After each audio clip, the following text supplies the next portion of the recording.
Agua pujamba eponaco arapo mocui papo apoya pateime. Paz y bien, este jueves 28 de noviembre. En 1934, estando Estigarribia en Puerto Casado, se informa de la destitución del presidente boliviano Salamanca. Ante el desastre boliviano en Cañada del Carmen, el presidente boliviano quiso reemplazar al general Peñaranda. Pero el 26, supo ya de su cambio. Inmediatamente, con el apoyo de los demás comandos, destituyeron al presidente Salamanca. Según cuenta Efraín Cardoso en su libro, de los 400 que rodeaban el recinto del presidente boliviano, 40 bajaron, Peñaranda a la cabeza, a intimarle y pedir su renuncia.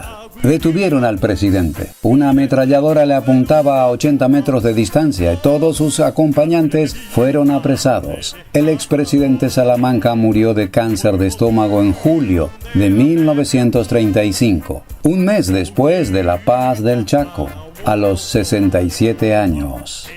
28 de noviembre es Día Internacional del Acceso Universal a la Información. Los ciudadanos informados pueden tomar decisiones informadas. Por ejemplo, cuando van a las urnas, hacer que sus gobiernos rindan cuentas por sus decisiones y por sus acciones. La información es poder. Por tanto, el acceso universal a la misma es una piedra angular de sociedades del conocimiento saludables e inclusivas.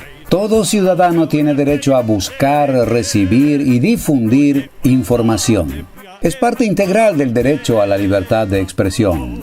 El 28 de noviembre, un día para dar. Es un movimiento mundial creado para generar buenas acciones y colaborar con causas sociales desde cualquier parte del mundo. Participan personas, familias, instituciones, empresas, organizaciones sociales, fundaciones, escuelas y universidades los 365 días del año. 28 de noviembre en Europa es Día del Mediterráneo. En España, específicamente, de personas sin hogar. En México, de personas sordas. En Panamá es Día de su independencia. En Perú es Día del médico internista. El 28 de noviembre es festividad de Catalina, Esteban, Eustaquio y Félix. La frase es de Isaac Newton. Él dijo: construimos muchos muros y pocos puentes.